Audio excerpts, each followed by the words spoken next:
Hello everyone, good evening all of you. कैसे हैं आप सब? आप सभी का मेरे YouTube channel JM rank booster पे बहुत बहुत स्वागत है। और जैसा कि आप लोग देख पा रहे होंगे कि हम लोगों ने भूगोल के बारे में काफ़ी विस्तृत चर्चा की है। और हम लोग अभी क्या है कि ज्योग्राफी के बारे में जो कुछ सामान्य चीज़ें हैं उनके बारे में क्या है डिस्कशन कर रहे थे। अभी आज या कल एक दो क्लास और हमारी उसी सामान्य भूगोल के विषय पर रहेगी और हम उन कुछ छोटी छोटी चीज़ों को जानेंगे। उन बहुत कुछ कीवर्ड्स जो भूगोल को हमें आगे की ओर लेके जाएंगे उनको हम सबसे पहले जानेंगे। और देन हमारा फिर क्या है कि हम फिजिकल ज्योग्राफी और फिर हम ह्यूमन ज्योग्राफी, जैसा कि मैंने तुम्हें कई बार बताया है, फिर हम उन चीज़ों को क्या है कि आगे बढ़ाएंगे। तो जैसा कि हमने कल चर्चा की थी और वो चर्चा हमारी थी प्लेनेट के ऊपर, यानी कि ग्रह के ऊपर। और जैसा कि मैंने तुम्हें बताया कि प्लेनेट्स क्या होते हैं। प्लेनेट्स वो आकाशीय पिंड होते हैं, वो खगोलीय पिंड होते हैं जो कुछ टर्म्स एंड कंडीशन को पूरा करते हो। और उनमें से फर्स्ट कंडीशन कि वो सूर्य की परिक्रमा करते हो, एंड द सेकंड कि उनके पास अपना ग्रेविटेशनल फोर्स हो, यानी कि गुरुत्वाकर्षण बल हो। और फिर जो तीसरा उसमें कंडीशन थी वो थी कि वो जिस कक्षा में परिक्रमण करते हैं, जिस कक्षा में वो रेवोल्यूशन करते हैं, उसका क्षेत्र क्या है कि साफ हो, उसमें बहुत सारे आकाशीय पिंड उसके आसपास ना हो। तो कुछ ये चीज़ें हमारी क्या थी कि जो 2006 में IAU द्वारा स्थापित परिभाषा थी कि हम ग्रह किसको कहेंगे, किन आकाशीय पिंडों को हम ग्रह मानेंगे, उन सभी वो टर्म्स एंड कंडीशन, वो पॉइंट्स कि ये वाली कंडीशनें क्या है पूरी करते हो। तो हमने उनको एक एक करके क्या है चर्चा की थी। और उसके बाद हमने उन सभी प्लेनेट्स जो मेजर प्लेनेट्स हैं, जो उन टर्म्स एंड कंडीशन को पूरा करते हैं जो एक प्लेनेट होने के लिए चाहिए, उन सभी पिंडों को एक एक करके बारी बारी उनके बारे में हमने ब्रीफ से जाना था कि बुध किस प्रकार की विशेषताएं रखता है और शुक्र किस प्रकार की। इसी क्रम में हमने पृथ्वी, मंगल, बृहस्पति, शनि, अरुण और वरुण सभी ग्रहों को एक एक करके क्या है उनके बारे में जो खास बातें हैं उनको समझा। और फिर हमने कुछ फैक्ट्स को ग्रहों के बारे में जाना कि वो आकार के हिसाब से या द्रव्यमान के हिसाब से किस क्रम में है।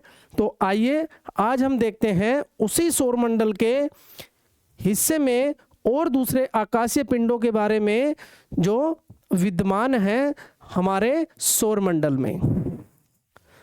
तो हम इसी चर्चा को आगे बढ़ाते हुए आज अध्ययन करेंगे, आज स्टडी करेंगे सैटेलाइट के बारे में और जिनको हम उपग्रह कहते हैं। तो उपग्रह सबसे पहले हम जानने की कोशिश करेंगे कि आखिर उपग्रह होते क्या है। तो जैसा कि मैंने तुम्हें बताया कि सूर्य के चारों तरफ चक्कर लगाने वाले और सूर्य के चारों तरफ चक्कर लगाने वाले और सूर्य को मिला करके हमारा क्या बनता है, सौरमंडल बनता है। तो हमने कुछ पिंडों के बारे में जो क्या है कुछ टर्म्स एंड कंडीशन को पूरा करते हैं और जिनको हम मेजर प्लैनेट्स या परंपरागत ग्रह के नाम से जानते हैं, उनके बारे में अध्ययन किया था। अब हम देखते हैं उन पिंडों को जो ग्रहों के चारों तरफ चक्कर लगाते हैं। वो ग्रह सूर्य के चारों तरफ चक्कर लगाते हैं और उपग्रह ग्रहों के चारों तरफ चक्कर लगाते हैं। तो हम जान लेते हैं कि आखिर उपग्रह होते क्या है। तो जैसा कि मैंने आपको बताया, मोटा मोटी हम समझेंगे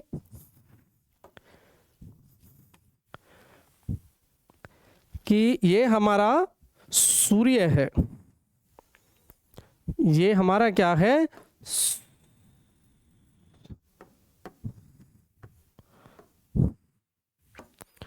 ये हमारा सूर्य है। और सूर्य के चारों तरफ चक्कर लगाने वाले आकाशीय पिंड जो कुछ टर्म्स एंड कंडीशन को पूरा करते हैं वो क्या कहलाते हैं, वो ग्रह कहलाते हैं, वो ग्रह कहलाते हैं। तो ये क्या थी, ग्रह की परिभाषा थी। तो हम देखेंगे कि लाइक दिस, ये इसको जो सूर्य के सबसे नज़दीक है इसको क्या मान लेते हैं, या ये क्या होता है, इस ग्रह का नाम क्या होता है, बुध या मरक्यूरी।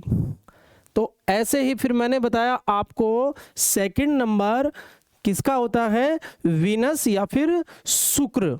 और थर्ड क्या होता है, ये होती है हमारी पृथ्वी या कहे अर्थ। तो इस क्रम में हमने पहले भी क्या है, इन चीज़ों को देखा है।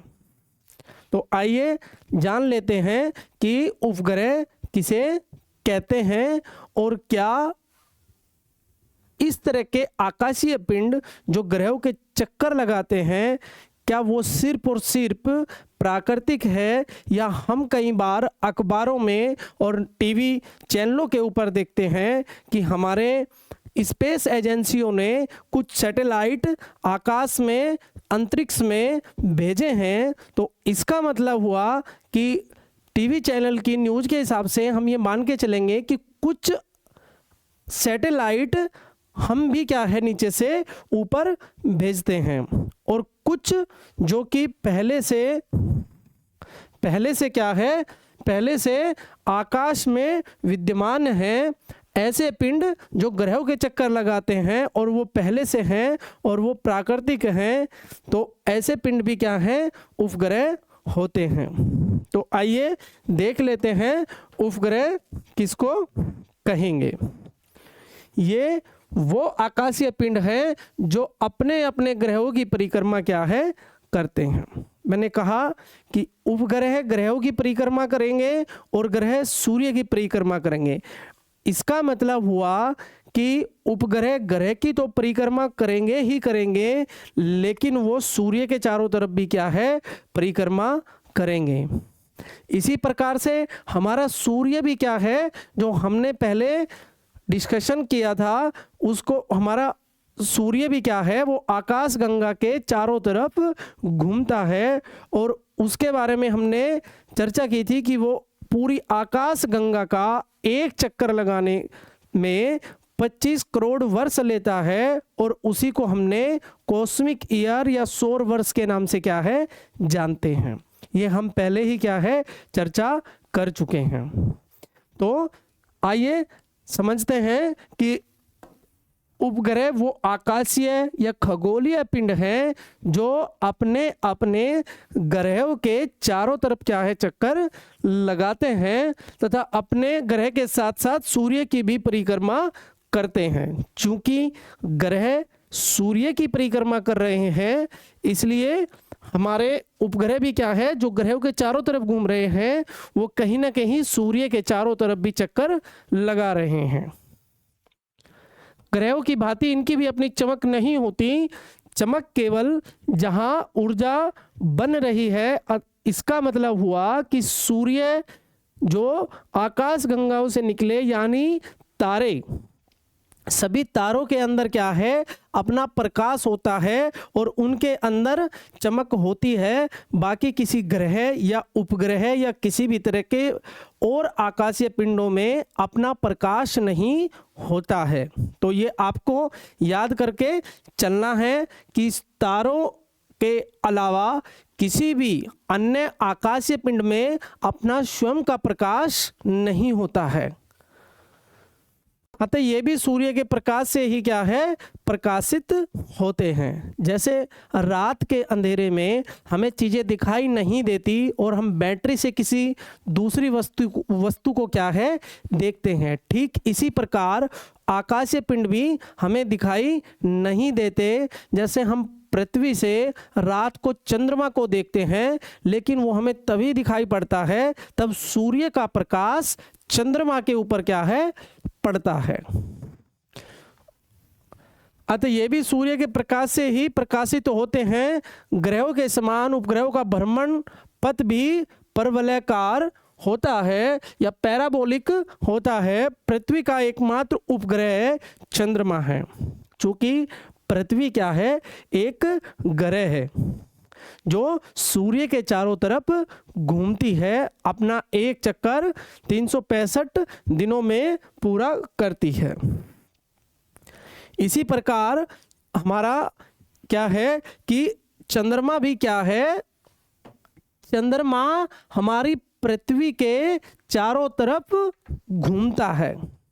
जिस प्रकार पृथ्वी सूर्य के चारों तरफ घूम रही है, उसी प्रकार ठीक उसी प्रकार चंद्रमा भी हमारी पृथ्वी के चारों तरफ घूम रहा है। और जैसा कि आप ये इस पिक्चर से देख सकते हैं कि ये सूर्य है, ये सूर्य है, और अगर हम पहली वाली कक्षा ये वाला देखेंगे तो ये बुध और ये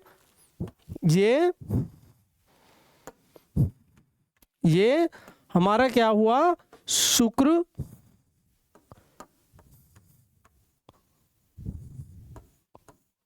वीनस, और ये हमारी क्या हुई, अर्थ। और जैसा कि आप सभी देख पा रहे हैं कि अर्थ के पास ये छोटी आकृति वाली चीज क्या है, चंद्रमा है। ये वो आकाशीय पिंड है जो हमारी पृथ्वी के चारों तरफ क्या है, घूमता है। तो ये मून हमारी, ये उसी सौरमंडल की तस्वीर है जिसका हम अध्ययन कर रहे हैं। तो हम उस सौरमंडल की तस्वीर में देख पा रहे हैं कि हमारी पृथ्वी के पास जो आकाशीय पिंड है, जो हमारी पृथ्वी के चारों तरफ घूमता है, वो क्या है, चंद्रमा है।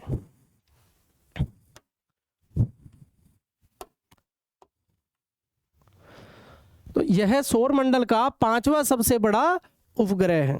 यानी मैं कहूँ कि चंद्रमा जो हमारी पृथ्वी का उपग्रह है, यानी उससे बड़े भी क्या है, और दूसरे उपग्रह हैं। वो किसी दूसरे ग्रह, यानी कहे आपको याद रखना है कि सबसे बड़े उपग्रह हमारे कौन से ग्रहों के पास है, वो बृहस्पति और शनि के पास हैं। तो इससे भी बड़े ये 5वें क्रम का सबसे बड़ा उपग्रह है, ये 5वें नंबर का सबसे बड़ा उपग्रह है। चंद्रमा अपने दीर्घवृत्ताकार और झुकाव युक्त कक्षा के सारे पृथ्वी की परिक्रमा करता है। चंद्रमा पृथ्वी की परिक्रमा लगभग 27 दिनों, इसको अगर एग्जैक्ट फॉर्म में कहे तो ये 27.3 डेज में क्या है, 27.3 डेज में पृथ्वी की परिक्रमा पूरी करता है। और यह इतने ही समय में क्या है, अपने अक्ष पर भी घूमता है। अर्थात मैं कहूँ कि अगर ये पृथ्वी है और ये हमारा चंद्रमा है जो पृथ्वी के क्या है, चारों तरफ घूमता है, अगर मैं कहूँ कि ये अपने पृथ्वी के चारों तरफ 27.3 दिनों में क्या है, एक परिक्रमण को पूरा करता है। और अगर मैं कहूँ कि ये अपने अक्ष पर कितना समय लेता है, तो वो भी क्या है, लगभग 27 घंटे के आसपास क्या है, समय रहता है।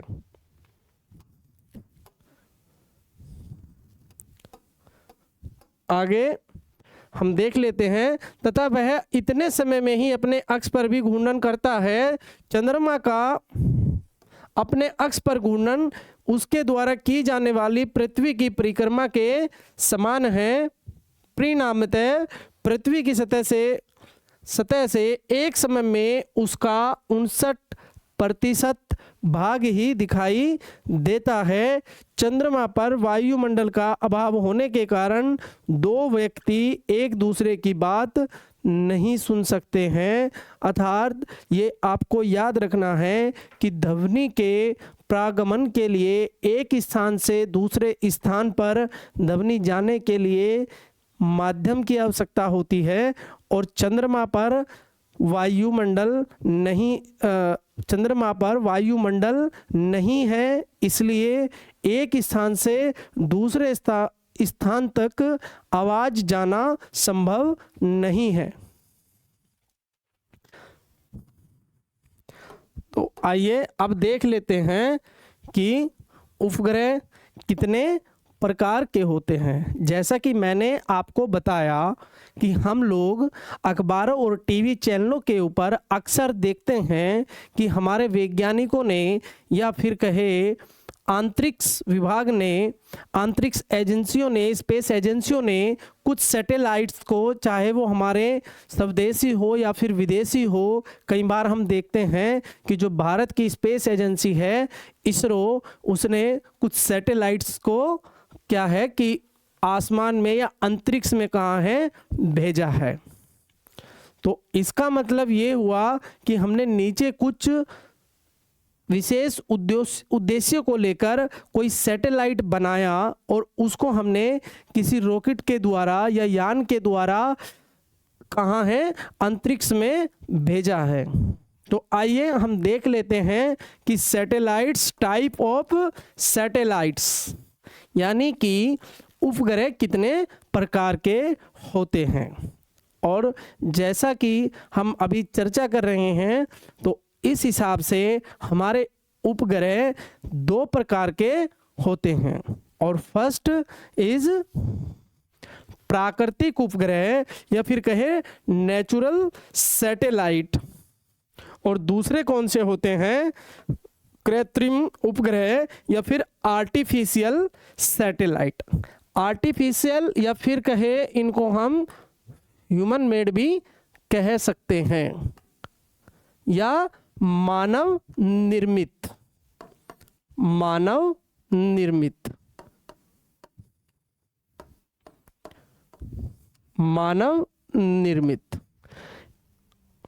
ये आप अच्छे से समझ गए होंगे कि उपग्रह कितने प्रकार के होते हैं। उपग्रह दो प्रकार के होते हैं, एक तो वो जो नेचुरली क्या है हमारे सौर मंडल का हिस्सा है, और दूसरे वो जो हम किसी विशेष उद्देश्यों की पूर्ति के लिए स्थापित करते हैं। तो हम इनको देखेंगे प्राकृतिक उपग्रह या नेचुरल सैटेलाइट। नेचुरल सैटेलाइट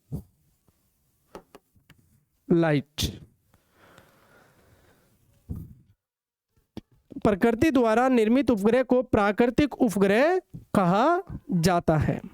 अर्थात हमारे यूनिवर्स की उत्पत्ति के साथ और उसके बाद में घटित घटनाओं के साथ जो आकाशीय पिंड बने, तो उनमें से कुछ क्या है उपग्रह कहलाए, जो उन टर्म्स एंड कंडीशन को जिसको हमने बार बार क्या है डिस्कस किया है उनको पूरा करते हैं, वो क्या है ऐसे आकाशीय पिंड उपग्रह कहलाते हैं जो प्राकृतिक उपग्रह कहलाते हैं। उदाहरण चंद्रमा क्या है, पृथ्वी का एक प्राकृतिक उपग्रह है। चंद्रमा पृथ्वी का एक चक्कर लगभग 27 दिन और 8 घंटे में पूर्ण करता है। सर्वाधिक प्राकृतिक उपग्रह शनि के पास है। सर्वाधिक प्राकृतिक उपग्रह शनि ग्रह के पास है, जिनकी संख्या 82 है। और जो हमने कल डिस्कस किया था, जब हम एक एक ग्रह का क्या कर रहे थे, अध्ययन कर रहे थे, उस समय हमने देखा कि बुध और शुक्र, अभी हम क्या है तीसरे ग्रह पर पहुंच चुके हैं और चर्चा कर रहे हैं कि पृथ्वी का एकमात्र उपग्रह प्राकृतिक उपग्रह और उसका नाम क्या है चंद्रमा है। और सूर्य के सबसे नजदीक बुध और दूसरे नंबर का ग्रह शुक्र, उनके पास कोई भी अपना प्राकृतिक उपग्रह नहीं है। प्राकृतिक उपग्रह आप समझ गए होंगे कि ग्रहों के चारों तरफ चक्कर लगाने वाले वो खगोलीय पिंड जो ग्रहों के चारों तरफ क्या है चक्कर लगाते हैं, उनको हम उपग्रह कहते हैं। अब बात कर लेते हैं कृत्रिम उपग्रह के बारे में या आर्टिफिशियल सैटेलाइट।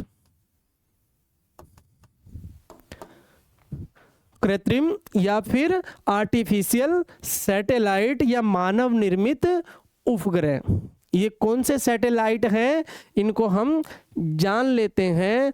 तो मानव द्वारा निर्मित पिंड जो किसी ग्रह पृथ्वी की परिक्रमा करता है कृत्रिम उपग्रह कहलाते हैं। या हम उसको किसी और ग्रह पे भी क्या है स्थापित कर सकते हैं, लेकिन वो क्या है कि किसी टर्म्स एंड कंडीशन को पूरा करते हो। और उपग्रह होने के लिए वो क्या टर्म्स एंड कंडीशन है कि वो ग्रह के चारों तरफ चक्कर लगाता हो। तो ऐसे उपग्रह जो हम मानव निर्मित किसी विशेष उद्देश्य की पूर्ति के लिए हम उसको क्या है अंतरिक्ष में भेजते हैं और किसी ग्रह की पास वाली कक्षा में उसको स्थापित करते हैं और वो लगातार उस ग्रह के चारों तरफ क्या है चक्कर लगाता रहता है। तो ऐसे पिंडों को हम क्या कहे, ऐसे उपग्रह को हम मानव निर्मित या कृत्रिम उपग्रह क्या है बोलते हैं। और इस प्रकार के उदाहरण जो हम देखते हैं, जो हम मोबाइल के अंदर जीपीएस यूज करते हैं, वो क्या है कि वो सैटेलाइट से हमें नीचे की कुछ जानकारियाँ या तस्वीरें मिलती हैं और वो है मानव द्वारा भेजे गए सैटेलाइट्स और उनके द्वारा भेजी गई जानकारी। वो ऐसे सैटेलाइट जीपीएस इसका क्या है एक स्पष्ट उदाहरण है। इसी प्रकार से IRNSS और ग्लोनास, बाइदोउ और इनसेट इत्यादि। तो हमने देखा कि कृत्रिम उपग्रह जो मानव निर्मित है और जो किसी विशेष उद्देश्य की पूर्ति के लिए भेजे गए हैं, उनको क्या कहते हैं हम कृत्रिम या आर्टिफिशियल सैटेलाइट। तो जैसा कि आप सभी देख पा रहे हैं कि जीपीएस, आप सभी मोबाइल यूज़ करते ही होंगे और उसमें अक्सर आपने देखा होगा कि हम किसी अननोन प्लेस पे जाने के लिए हम लोकेशन वगैरह सेट करते हैं या फिर हमें कोई इमेज चाहिए होती है तो वो हमें कहाँ से मिल जाती है, जीपीएस से। अब सबसे पहले जैसे हमने ज्योग्राफी का अध्ययन स्टार्ट किया और मैंने कहा कि सबसे पहले किसी व्यक्ति के अंदर इस ब्रह्मांड को लेके कोई सोच उत्पन्न हुई होगी, इसी प्रकार से ठीक हमारा नेविगेशन जो कार्यक्रम था वो काफ़ी लंबे समय से उसके पीछे की पृष्ठभूमि है, लेकिन 1960 से वो क्या है चालू हुआ। और इस जीपीएस के पीछे की एक कहानी है और वो कहानी ये है कि 1 सितंबर 1983 1 सितंबर 1983 को एक एयरक्राफ्ट जो न्यूयॉर्क से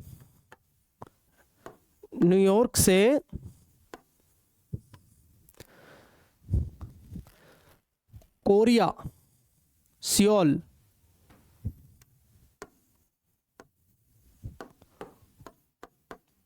कोरिया जा रहा था और वो फ्लाइट न्यूयॉर्क से क्या है उड़ी और उसके अंदर लगभग 264 पैसेंजर, कितना 264 पैसेंजर और 23 क्रू मेंबर, पायलट और बाकी लोग क्या है सवार थे।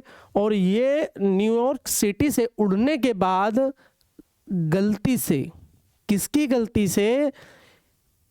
उस समय तकनीक इतनी ज़्यादा उन्नत नहीं थी जितनी कि आज हम लोग देख पा रहे हैं।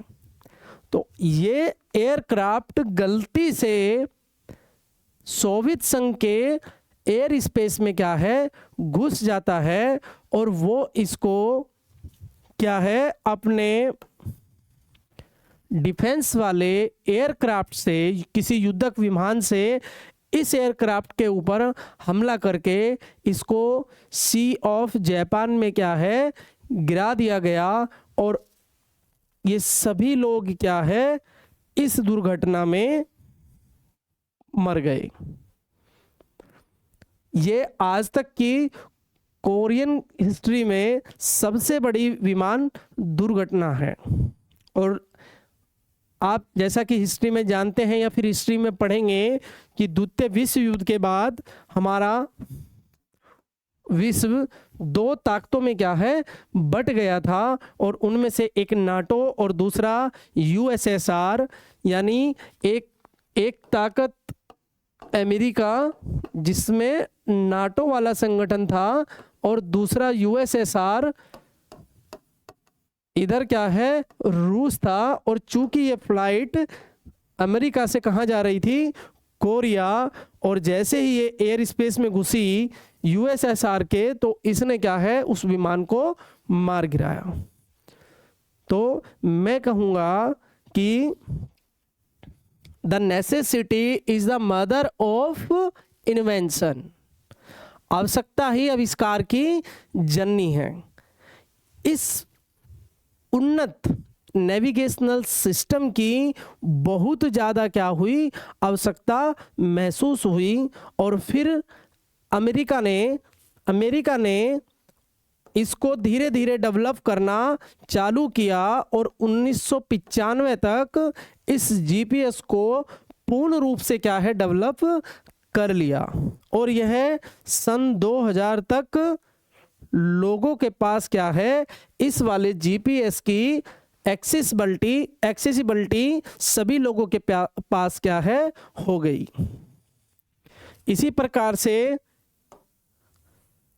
इसी प्रकार से आप देखेंगे कि IRNSS,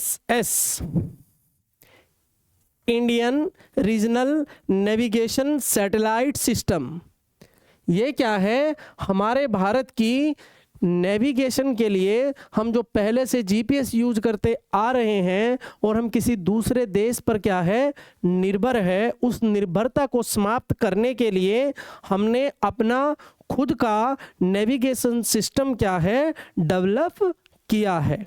और ये सिस्टम हमारा क्या है, IRNSS, Indian regional navigation satellite system. लेकिन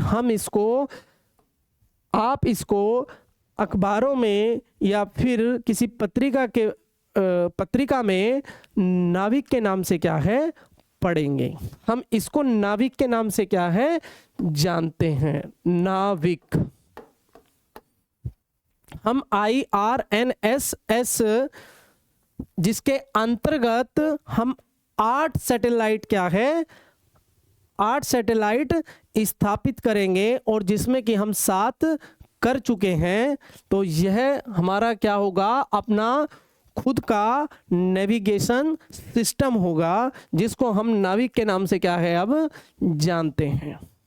और यह भारत तथा भारत से 1500 किलोमीटर दूर वाले क्षेत्र तक क्या है, हमको नेविगेट करेगा। इसी प्रकार से ग्लोनास, जो कि रसिया का नेविगेशन सिस्टम है, और ठीक बाईदोउ ये चाइना का अपना खुद का नेविगेशन सिस्टम है। इनसेट ये इंडियन क्या है, सैटेलाइट, जो कि भारत की स्पेस एजेंसियों द्वारा क्या है, भेजा हुआ है। तो ये वो सभी सैटेलाइट्स क्या है, आर्टिफिशियल सैटेलाइट है, जो दुनिया के अलग अलग स्पेस एजेंसियों के द्वारा, दुनिया की अलग अलग स्पेस एजेंसियों के द्वारा अंतरिक्ष में भेजे गए हैं और उनको किसी उपग्रह की कक्षा में स्थापित किया गया है। अब हम देखते हैं कि कृत्रिम उपग्रह भी दो प्रकार के होते हैं। जो हम सैटेलाइट भेजते हैं या कोई स्पेस एजेंसी हमारी भारत की हो या फिर किसी दूसरे देश की हो, वो भी क्या है आपको देखने को मिलेंगे कि वो भी दो तरह के होते हैं। और उसमें पहले वाला जो होता है, आपको इन चीज़ों को ध्यान से समझना है। ये थोड़ी सी टेक्निकल लेकिन बहुत महत्वपूर्ण और दैनिक जीवन में और अक्सर देखे जाने वाली चीज़ें आपको मिलेगी। फर्स्ट क्या होता है, जो हमारे आर्टिफिशियल उपग्रह है, नेचुरल में तो कोई बात है ही नहीं, क्योंकि वो नेचुरली क्या है आकाश में अंतरिक्ष में ऐसे पिंड जो नेचुरली क्या है बने हैं। लेकिन जो ह्यूमन मेड वाले हैं वो क्या है, वो भी दो तरह के हैं। और उसमें क्या है, पहले वाला है भूस्थायी या संचार उपग्रह। भूस्थायी का मतलब भू माने पृथ्वी, यानी कि पृथ्वी के सापेक्ष, जैसे कि दो पटरियों पर समानांतर एक ही दिशा में दो ट्रेनें अगर जा रही हो, तो एक ट्रेन में बैठा व्यक्ति दूसरी ट्रेन के सापेक्ष क्या होगा, वो हमें दूसरी ट्रेन में बैठा हुआ व्यक्ति अगर दोनों बराबर स्पीड पर दौड़ रही है तो वो हमें दूसरा व्यक्ति लगभग स्थिर दिखाई देगा।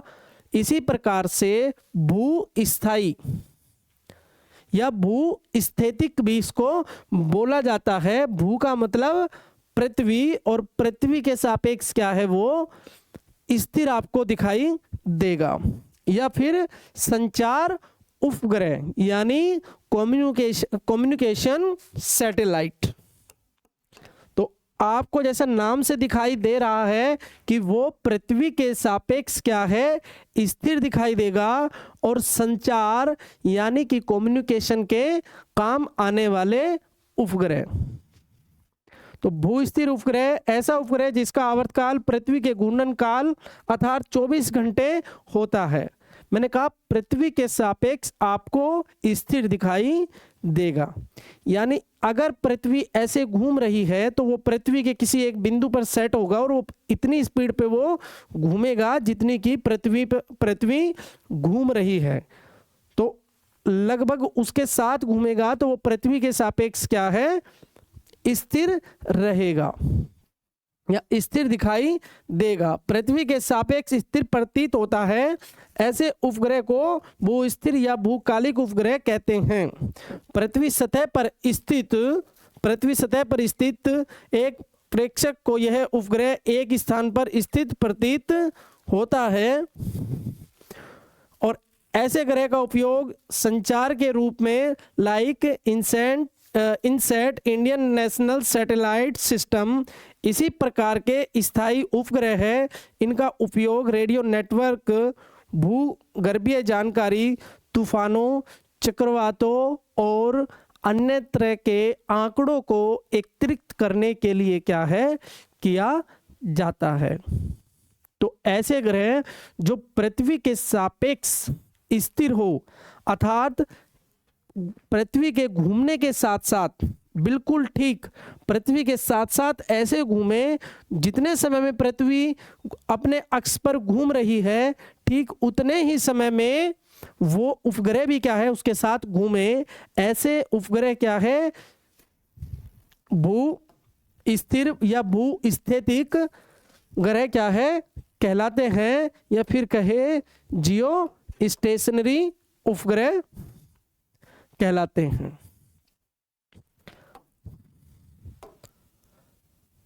दूसरे वाले होते हैं ध्रुवीय उपग्रह या सूर्य समकालिक उपग्रह।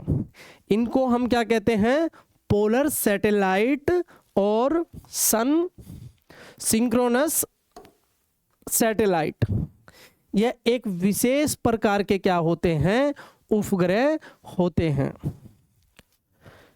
यह एक विशेष प्रकार का उपग्रह है जो पृथ्वी की ध्रुवीय कक्षा में इस तरह घूमता है कि वह हर दिन एक ही स्थानीय सौर समय पर पृथ्वी के एक ही स्थान के ऊपर से गुजरता है, जिससे मौसम, पर्यावरण और मानचित्रण के लिए लगातार एक जैसी रोशनी, प्रकाश और छाया में तस्वीरें मिलती है, जो समय के साथ बदलावों की निगरानी के लिए उपयोगी है और इसे अक्सर सूर्य तुल्यकालिक कक्षा कहते हैं।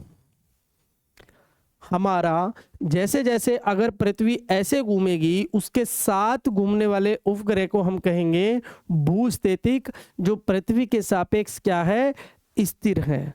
लेकिन जब हम बात करेंगे पोलर सैटेलाइट की, तो पोलर सैटेलाइट क्या होंगे कि एक ग्रह पृथ्वी के ठीक ऐसे घूम रहा है तो दूसरा क्या है, अगर पृथ्वी ऐसे घूम रही है तो दूसरा उस पृथ्वी के ऊपर को, यानी कि नॉर्थ टू साउथ क्या है, घूम रहा है।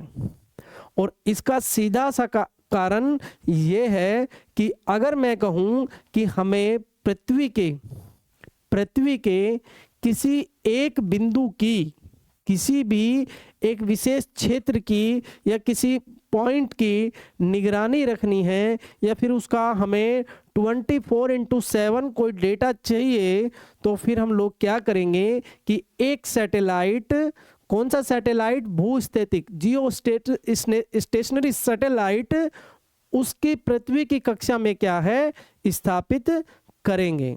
और वो हमें लगातार क्या है, लगातार हमें उससे क्या है, इंफॉर्मेशन रिसीव होगी। लेकिन जब पृथ्वी ऐसे घूमेगी और सैटेलाइट ऐसे घूमेगा, पृथ्वी गोल घूमेगी और वो ठीक ऊपर से नीचे की तरफ घूमेगा, तो उस वाले सैटेलाइट में, उन वाले सैटेलाइट की जो इंफॉर्मेशन होगी वो ऑल टाइम एक किसी पर्टिकुलर एरिया की नहीं होगी। तो इन दोनों में एक बेसिक अंतर क्या है कि जो भूस्थैतिक उपग्रह होते हैं वो हमें एनी टाइम किसी भी एक पर्टिकुलर क्षेत्र की इंफॉर्मेशन क्या है, देते रहते हैं, जबकि पोलर सैटेलाइट में ऐसा नहीं होता। पोलर सैटेलाइट ऐसे घूमते हैं और पृथ्वी ऐसे घूमती है। अगर हम कहें कि एक फुटबॉल का उदाहरण ले और फुटबॉल को अंगुली के ऊपर घुमाएं और सैटेलाइट ऐसे गुजरे, तो वो क्या होगा, पोलर सैटेलाइट होगा। जैसा कि आप पिक्चर में देख पा रहे हैं या तस्वीर में देख पा रहे हैं, ये हमारा क्या है, कम्युनिकेशन सैटेलाइट या जियो स्टेशनरी सैटेलाइट, भूस्थैतिक सैटेलाइट। और आप देख पा रहे होंगे कि ये सैटेलाइट पृथ्वी के चारों तरफ क्या है, चक्कर लगा रहा है, और ये उतनी ही स्पीड पे घूम रहा है जितनी कि पृथ्वी अपने अक्ष पर घूम रही है। इसका मतलब ये हुआ कि किसी एक विशेष पर्टिकुलर क्षेत्र के ऊपर हमने क्या है, सैटेलाइट को सेट किया हुआ है, और उस पर्टिकुलर क्षेत्र पर हमें क्या है, उससे इमेजेस या इंफॉर्मेशन या फिर हमारे वो कम्युनिकेशन डिवाइस को क्या है, उस प्रकार की जानकारियां दे रहा है जिन उद्देश्यों से उसको स्थापित किया गया है। लेकिन जब हम पोलर सैटेलाइट की बात करते हैं, जब हम पोलर सैटेलाइट की बात कर रहे हैं, तो जैसा कि आप देख पा रहे हैं, इसमें सैटेलाइट की जो घूमने की दिशा है वो नॉर्थ टू साउथ है, और इधर क्या है, पृथ्वी के सापेक्ष ईस्ट टू वेस्ट है।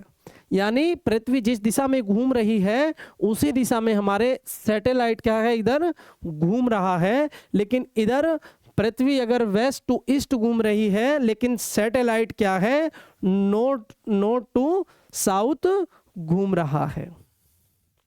इसका मतलब ये हुआ कि ये वाला सैटेलाइट पृथ्वी ऐसे घूमेगी और ये ऐसे घूमेगा, यानी ये क्या दिखाएगा, ये परिवर्तन को दिखाएगा कि जो क्या परिवर्तन हुआ है, किस क्षेत्र में किस प्रकार के बदलाव आए हैं।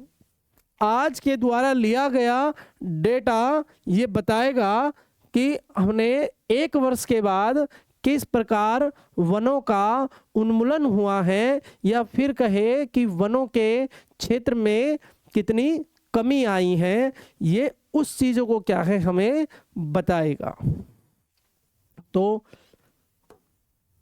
मुझे आशा है कि ये आपको समझ आया होगा। अब बात करते हैं कि जब हम सैटेलाइट को आकाश की तरफ, अंतरिक्ष की तरफ भेजते हैं तो हमें नीचे सैटेलाइट को जाने से पहले ये कहाँ स्थापित होगा, ये कैसे मालूम पड़ता है। आप जब सैटेलाइट को हम ऊपर अंतरिक्ष में भेजते हैं तो आप अक्सर 2 चीज़ों के नाम क्या है सुनते हैं। एक होता है GSLV, जियो stationery satellite launch vehicle. Vehicle का मतलब कोई यातायात का साधन होना, और ये कौन से यातायात का साधन है? जियो स्टेशनरी सैटेलाइट को ऊपर ले जाने वाला क्या है? लॉन्च व्हीकल है। ये हम उस रॉकेट की बात कर रहे हैं जो जमीन से उस सैटेलाइट को लेकर के कहाँ जाएगा? किसी ग्रह की कक्षा में स्थापित करने के लिए किसी रॉकेट के द्वारा उपग्रह को ले जाने वाले व्हीकल की हम क्या कर रहे हैं? बात कर रहे हैं।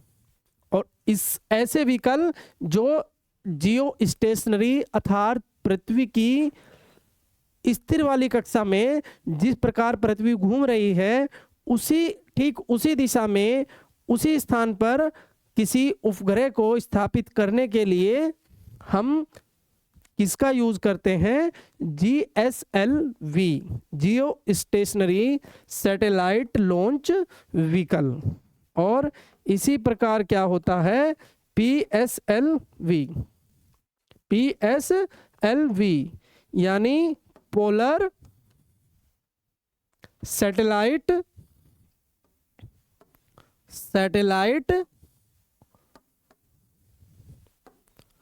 Launch vehicle.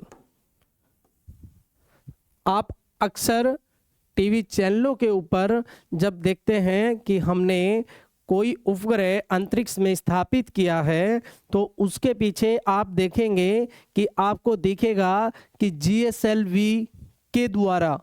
इसका मतलब हुआ कि हम पृथ्वी की कक्षा में, ऐसे वाली कक्षा में जिस प्रकार पृथ्वी घूर्णन कर रही है उस कक्षा में हमने किसी उपग्रह को भेजा है। और वो किसके द्वारा भेजा गया है?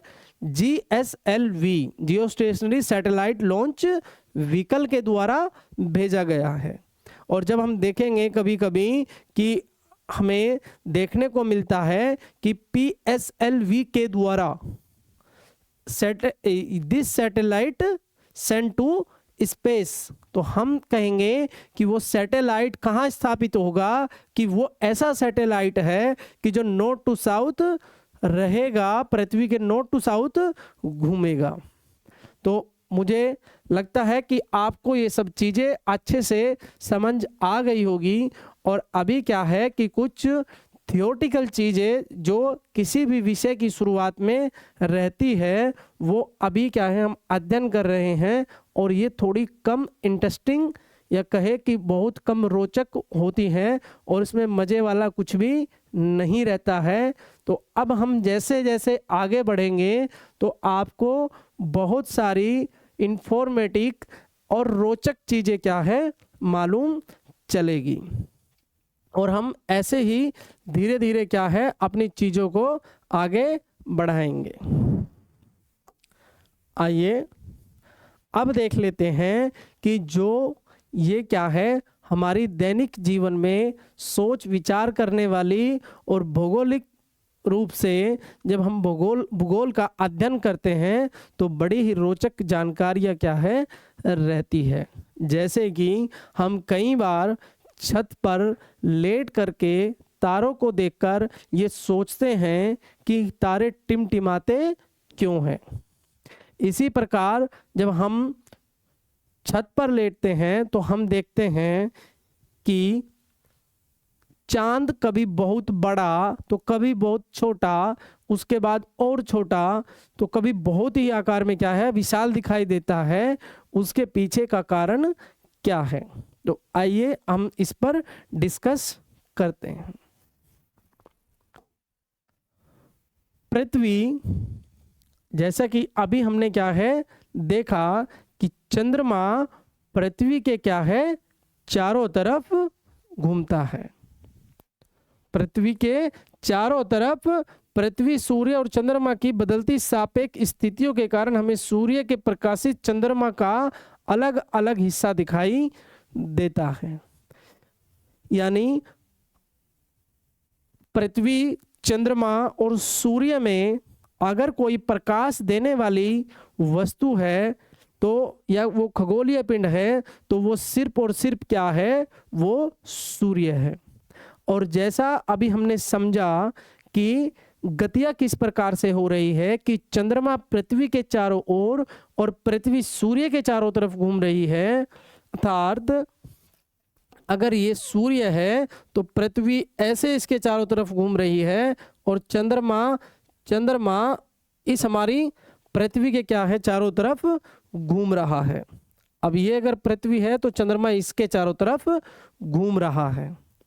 तो इन्हीं गतियों के कारण सूर्य से आने वाला चंद्रमा के ऊपर पड़ने वाला प्रकाश जो हमें क्या है कभी कम तो कभी अधिक दिखाई देता है, क्योंकि पृथ्वी अगर ऐसे है और सामने से आने वाला प्रकाश चंद्रमा की स्थिति के ऊपर क्या करेगा, डिपेंड करेगा कि उसका प्रकाश चंद्रमा पर कितना पड़ रहा है, और जितने हिस्से के ऊपर चंद्रमा के ऊपर प्रकाश पड़ेगा हमें उसका क्या है उतना ही हिस्सा दिखाई देगा। तो इसका मतलब ये आपको अच्छे से समझ आ गया होगा कि इसके पीछे का रीजन अगर हम देखें कि सूर्य इसकी पृथ्वी और चंद्रमा की क्या है गतियां हैं, तो अलग अलग हिस्सा दिखाई देता है। चंद्रमा खुद अपना आकार नहीं बदलता, बल्कि यह सूर्य की रोशनी का वह हिस्सा है जो पृथ्वी से दिखता है, जो परिक्रमा के दौरान क्या है बदलता रहता है। जैसे अमावस्या को क्या है पूर्ण अंधेरा होता है, अर्थात हम सूर्य से आने वाला प्रकाश चंद्रमा के ऊपर पड़ता ही नहीं, हमारी पृथ्वी बीच में आ जाती है और चंद्रमा पर सूर्य का प्रकाश पहुंच ही नहीं पाता है, और उस दिन को हम हिंदू कैलेंडर के हिसाब से अमावस्या के रूप में क्या है जानते हैं। और जब पूर्ण प्रकाश हमें पृथ्वी से चंद्रमा के ऊपर पड़ने वाला पूर्ण प्रकाश दिखाई दे तो हम उसको क्या कहते हैं पूर्णिमा कहते हैं, जो कि उसके बाद फिर घटने लगता है। जैसे जैसे रिवोल्यूट करेगा पृथ्वी के चारों तरफ चंद्रमा घूमेगा, ऐसे ऐसे उसकी बदलती स्थिति के कारण क्या है ये इस प्रकार से हम समझेंगे कि सामने से आने वाला प्रकाश क्या है जैसे जैसे बढ़ेगा या दिखाई देगा चंद्रमा के ऊपर, कभी पूरे चंद्रमा के ऊपर पड़ेगा तो कभी बीच में पृथ्वी आ जाएगी और चंद्रमा के ऊपर बिल्कुल भी नहीं पड़ेगा। और 27.3 दिनों में जो इसकी परिक्रमा करेगा, इसकी बदलती हुई स्थितियों के अनुसार हमें कभी चंद्रमा बड़ा तो कभी छोटा दिखाई देगा। तो आज हम अपनी कक्षा को यहीं समाप्त करेंगे, लेकिन इससे पहले एक ज़रूरी और अवश्य इन्फॉर्मेशन आप सभी के लिए कि कल हम 5 बजे अपने चैनल के ऊपर लाइव आएंगे और उन सभी क्वेश्चंस के ऊपर डिस्कशन करेंगे जो अब तक की क्लास से वो PYQ हो, प्रीवियस ईयर वाले क्वेश्चन हो या पहले कहीं एग्जाम में आए हैं या फिर आने की संभावना है, ऐसे क्वेश्चनों पर हम कल डिस्कशन करेंगे और जिसका समय वही 5 से 6 बजे रहेगा। Thank you.